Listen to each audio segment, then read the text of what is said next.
I'm Curtis Hatterley, that's my wife Karen, and I'm going to lock the gate because I got paint a haul afterwards, so I hope you all have long pants. In 1945, my parents, Lamar and Edith Hatterley, were married, and shortly thereafter, they bought the farm. They raised 4 children and lived out their entire lives here on the farm. I'm grateful to my parents and other ancestors that worked hard to establish a base of knowledge and practice that allowed me to slide into the farmer position after having sown my wild oats in various places and occupations.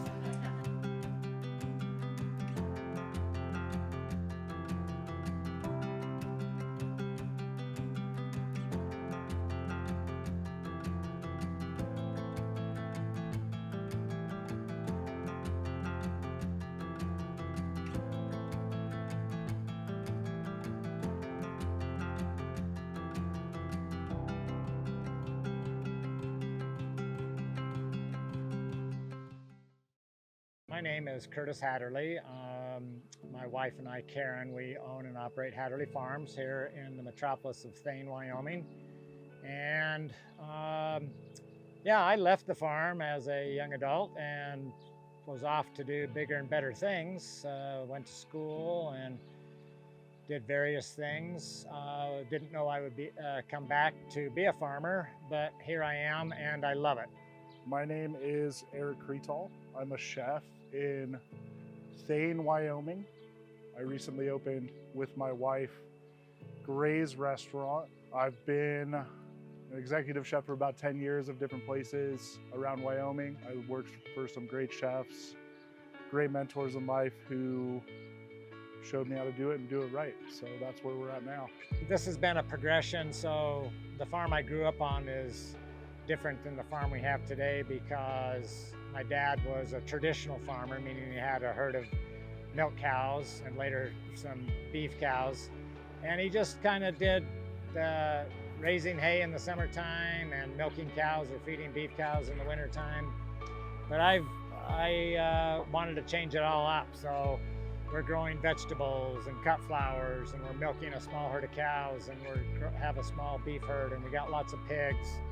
And we manufacture herbal products, and we have a soap business, and we do composting. So we're small and diverse, but I'm trying to mimic nature. So that's really what I'm trying to do is recreate nature here on the farm so it can be a long-term successful farming operation. I think when I initially opened the restaurant, I was very interested in I knew there were farms in Star Valley, and especially Curtis's Hatterley Farms. I knew it existed, and we just started talking.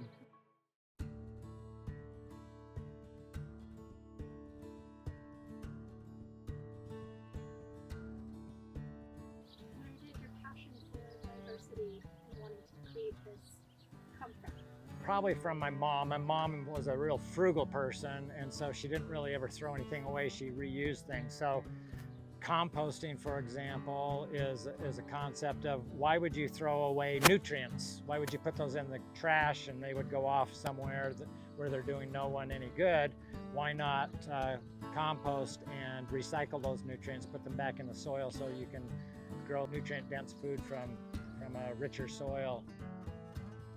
Composting is a win-win for everyone involved. So if I'm an individual and I'm chopping up my lettuce for the salad, you're going to have, parts of the lettuce that you put in the trash. But realize that those foods that you aren't consuming, there's still nutrients in those products. But taking the extra 5 seconds to separate that and to compost it, nature does the rest.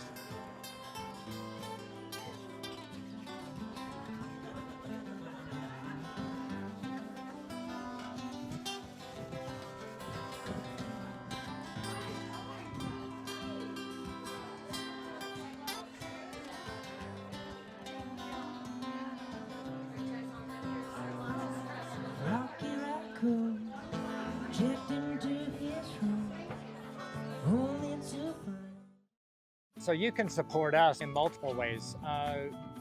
We raise a lot of food here. So there's probably something that we raise or grow or create that you would enjoy. So we have a wide range of vegetables that we grow. We have cut flowers. that are beautiful. We have our finished compost that's for sale that you can put on your garden. We own Wind River Herbs, so we manufacture a couple hundred different herbal products. So there's probably something in our mix that we're doing here that would benefit you from a health perspective or from a taste perspective.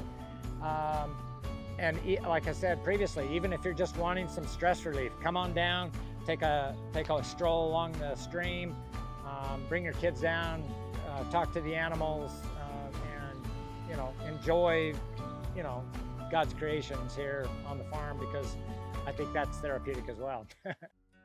This event tonight is the perfect educational venue because it involves food.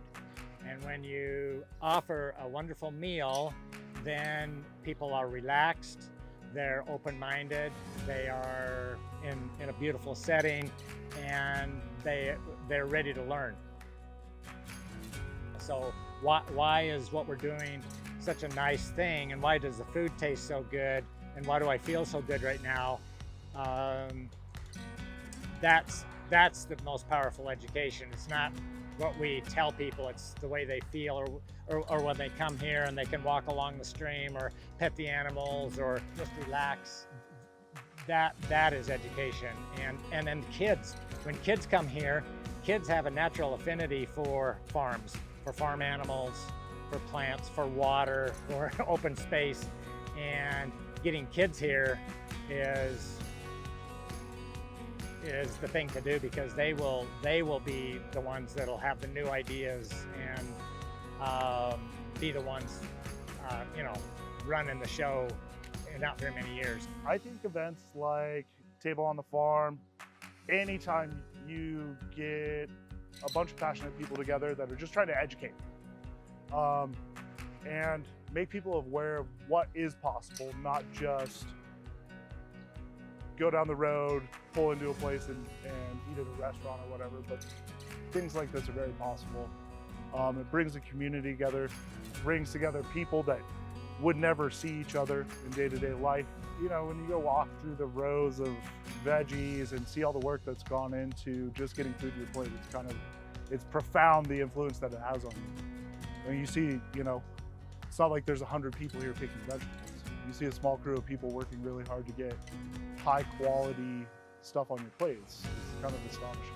I think customers are really kind of shocked when they find out that they're eating stuff that was just grown down the road. They love it, I can tell you that. It tastes better, it's more fresh, the vegetables are better, there's no bad things added to them that you get with most of the products you're getting. There's no hormones, there's no pesticides, things like that, usually when you're working with local farmers. And I think it just makes for a much better product.